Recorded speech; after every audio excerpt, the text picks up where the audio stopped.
দেখো এই cage effect কথাটা কি, সাধারণত আমাদের কোনো একটা ভাইবা টাইবার কোনো কিছুতে যদি আমাদের কখনো কোশ্চেন করে যে আয়নিক যৌগ কিভাবে পানিতে দ্রবীভূত হয় বা দ্রবণীয়, সেক্ষেত্রে আমরা জাস্ট এই কথাটা যদি বলে দিই যে এইটা কেজ ইফেক্টের কারণে, সেইটা আমাদের একদম মানে সলিড অ্যান্সার হয়ে যাবে। এর চেয়ে বেশি আর মুখে কিছু বলার থাকে না। আমরা জাস্ট এটা যদি বলে দিই যে কেজ ইফেক্টের কারণে আয়নিক যৌগ পানিতে দ্রবণীয়, পানিতে দ্রবীভূত হয়, তাহলে আমাদের অ্যান্সার শেষ। কারণ কি, এই কেজ ইফেক্টটা কি আসলে সেটা একটু দেখতে হবে। কেজ কথার মানে কি, কেজ কথার মানে কি, খাঁচা, খাঁচা, খাঁচার প্রভাব। এখন এই কেজ, খাঁচা, এটা আসলে কিভাবে করে খেয়াল করো। পানিতে যখন আমি কোনো একটা বস্তুকে মিক্স করি, আমরা যদি একটা বিকার নেই, বিকারে ধরো যে আমি অনেকগুলো পানি নিছি, H2 আছে, তো এর মধ্যে আমি করলাম কি, ধরো বাইরে থেকে আমি লবণ দিয়ে দিলাম, ধরো সোডিয়াম ক্লোরাইড লবণ দিয়ে দিলাম, সোডিয়াম ক্লোরাইড লবণ দিয়ে দিলাম। এই যে লবণগুলো এখানে পড়ে গেল, এই যে লবণগুলো এখানে পড়ে গেল, এইগুলো একটা সময় কি পানির সাথে মিক্স হয়ে যায় না? আমরা লবণের সাথে পানি মিক্স করি না? এইটা আসলে কেজ ইফেক্টের কারণে মিক্স করতে পারি, সেটাই আমরা দেখব কিভাবে। এখন যখন আমরা পানির মধ্যে লবণকে মিক্স করি তখন কিরকম আকার ধারণ করে সেটা যদি একটু দেখি, যে যখন আমরা যদি বিক্রিয়াটা দেখি যে সোডিয়াম ক্লোরাইড আমরা পানির সাথে যুক্ত করতেছি, তখন হচ্ছে আমাদের এখানে নতুন যৌগের সৃষ্টি হয়, বা এদের আয়নগুলোকে আমরা ভেঙে ফেলতে পারি, খাঁচাবন্দি করতে পারি। কিভাবে দেখো, প্রথমত এখানে আমরা যদি দিই সোডিয়াম, আর এ পাশে আমরা যদি দিই ক্লোরিন।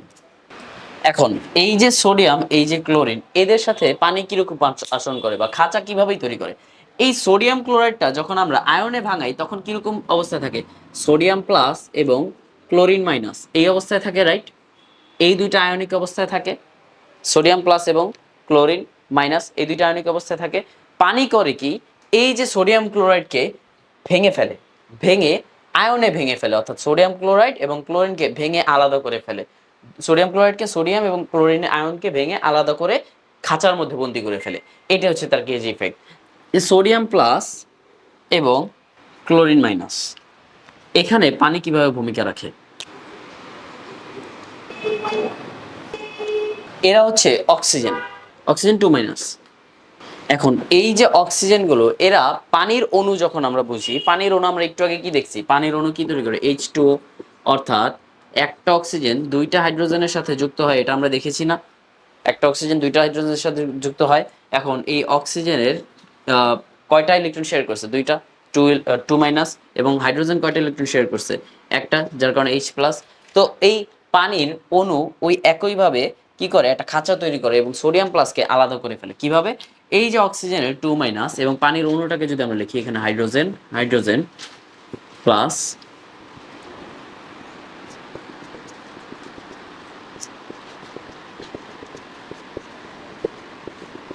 এখানে করে কি, এই যে এই পানিগুলো আমাদের, পানির অণুগুলো এখানে সোডিয়াম ক্লোরাইডকে, সোডিয়াম প্লাসকে বা সোডিয়াম প্লাস আয়নকে দেখো একটা খাঁচার মধ্যে বন্দি করে ফেলছে।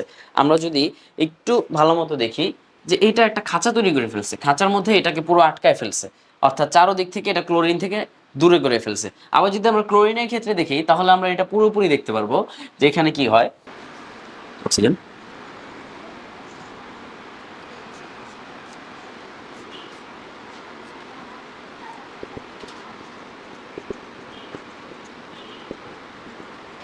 এখন দেখো এখানে খেয়াল করো, এই কেজ ইফেক্টটা যদি আমরা দেখি একটু ভালো মতো বুঝতে পারবো। যেখানে দেখো সোডিয়াম ক্লোরাইড, আমাদের যে সোডিয়াম ক্লোরাইড ছিল, যৌগটা ছিল, লবণটা ছিল, এই লবণটা থেকে কিন্তু আমরা সোডিয়াম আয়নটাকে পানি করছে কি খাঁচার মতো বন্দি করে এক সাইডে নিয়ে আসছে। আবার ক্লোরিন আয়নটাকে করছে কি খাঁচার মতো বন্দি করে আরেক সাইডে নিয়ে আসছে। এই যে সে খাঁচার মধ্যে বন্দি করে দুইটা আয়নকে ভাগ করে ফেলছে, ভেঙে ফেলছে, এইটাই হচ্ছে কেজ ইফেক্ট। বা আমরা বলতে পারি যে এর মাধ্যমেই পানি কোনো একটা আয়নিক যৌগকে দ্রবীভূত করতে পারে। এভাবেই পানি কোনো একটা আয়নিক যৌগকে দ্রবীভূত করতে পারে। এখানে তুমি সোডিয়াম প্লাসের জায়গায় কপার প্লাস দিতে পারো, এখানে তুমি ক্লোরিন মাইনাসের জায়গায় সালফেট দিতে পারো, যে কোনো কিছু দিতে পারো, এটা তো সমস্যা নেই। বাট বিষয়টা হচ্ছে যে এখানে একটা মাইনাস আয়ন, এখানে একটা প্লাস আয়ন, দুইটা যে ক্যাটায়ন এবং অ্যানায়ন, এই ক্যাটায়ন এবং অ্যানায়নকে পানি করে কি তাদের অণুর মাধ্যমে একটা খাঁচা তৈরি করে দুই ভাগ করে ফেলে, যার ফলে হয় কি এখানে এই কেজ ইফেক্ট দেখা দেয় এবং পানিতে কোনো একটা আয়নিক যৌগ দ্রবীভূত হয়। তো এইটাই হচ্ছে আমাদের পুরোপুরি কেজ ইফেক্ট। এইটা আমরা পুরো লিখে দিলে হবে। এখন কথা হচ্ছে কেজ ইফেক্ট আসলে কাজ করে কিভাবে। আমাদের মাথায় প্রশ্ন আসতে পারে না যে অক্সিজেনগুলো কেন এইখানে এবং এইখানে অক্সিজেনগুলো কেন বাইরে। খেয়াল করা একটা জিনিস, সোডিয়ামের এখানে আয়ন কি, প্লাস আয়ন। প্লাস আয়নের সাথে সবসময় মাথায় রাখবা প্লাস এবং মাইনাস একে অপরকে আকর্ষণ করে। এখন প্লাস আয়নকে আকর্ষণ করবে কে, প্লাস আয়ন কাকে আকর্ষণ করবে, অবশ্যই মাইনাস আয়নকে। এবং প্লাস আয়নকে বিকর্ষণ করবে, যার কারণে হাইড্রোজেনের যেহেতু প্লাস আয়ন তাই এটা তাকে বিকর্ষণ করতেছে।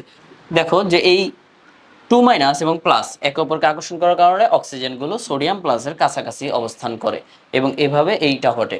ক্লোরিনে লক্ষ্য করলে আমরা দেখব কি, ক্লোরিনের ক্ষেত্রে এখানে মাইনাস আয়ন। এখন যেহেতু মাইনাস আয়ন সে আকর্ষণ করবে কাকে, প্লাস আয়নকে। অর্থাৎ যার কারণে হাইড্রোজেনগুলো অর্থাৎ হাইড্রোজেন H প্লাস আয়নগুলো তার ক্লোরিনের কাছাকাছি অবস্থান করে, যেহেতু এটা প্লাস আয়ন এবং মাইনাস আয়ন। এবং অক্সিজেনগুলো মাইনাসগুলো বিকর্ষণ বলের কারণে দূরে অবস্থান করে। এভাবেই পানি হচ্ছে কেজ ইফেক্টের মাধ্যমে কোন একটা আয়নিক যৌগকে দ্রবীভূত করতে পারে। তো এই কেজ ইফেক্টটা আমাদের এক্সামের জন্য অনেক বেশি গুরুত্বপূর্ণ, কারণ আমাদের যখন প্রশ্নে ধরো একটা যৌগ দিয়ে দেবে, বলবে উদ্দীপকের যৌগটি কি পানিতে দ্রবণীয় নাকি অদ্রবণীয়, বা বলে দিতে পারে যে উদ্দীপকের যৌগটি পানিতে দ্রবণীয় কেন, ব্যাখ্যা করো। সেক্ষেত্রে আমরা বলে দেব সুন্দরভাবে যে আমরা জানি যে দ্রবণীয়তার যে ব্যাখ্যাটা, যে কোন একটা আয়নিক যৌগ, সকল আয়নিক যৌগ পানিতে দ্রবণীয় হয়, যেহেতু এটি একটি আয়নিক যৌগ সেটা যে একটা আয়নিক যৌগ সেটাও প্রমাণ করে দেব। এবং তারপরে আমরা এখানে লাস্টে অ্যান্সার করব যে এখানে পানিতে কিভাবে দ্রবীভূত হয়। এখন কেজ ইফেক্ট কথা তো তুমি পরীক্ষার হলে লিখে দিতে পারবে না, তো তুমি জাস্ট বলবা বা লিখেও দিতে পারো এরা কেলাস গঠন করে পানিতে, এই আয়নিক যৌগরা কেলাস গঠন করে, এই কথা তুমি লিখে দিতে পারো। লেখার পরে তুমি বলবা কি যে এখানে সোডিয়াম, এইটা জাস্ট এঁকে দিবা। এই যে কেজ ইফেক্টে এই যে জিনিসটা আঁকছি, তোমার যেই যৌগই থাকুক, কপার থাকুক, ক্যালসিয়াম থাকুক, যাই থাকুক, যেই ক্যাটায়নই থাকুক এবং এখানে যেই অ্যানায়নই থাকুক, তুমি জাস্ট লিখে দিবা, লিখে এখানে এইটা ব্যাখ্যা করে দিবা, তাহলেই তোমার মোটামুটি 4 মার্ক কনফার্ম। তো এই যে পানিতে দ্রবণীয় বা অদ্রবণীয়, এটা আমরা এভাবে অ্যান্সার করতে পারি। ঠিক আছে, ওকে।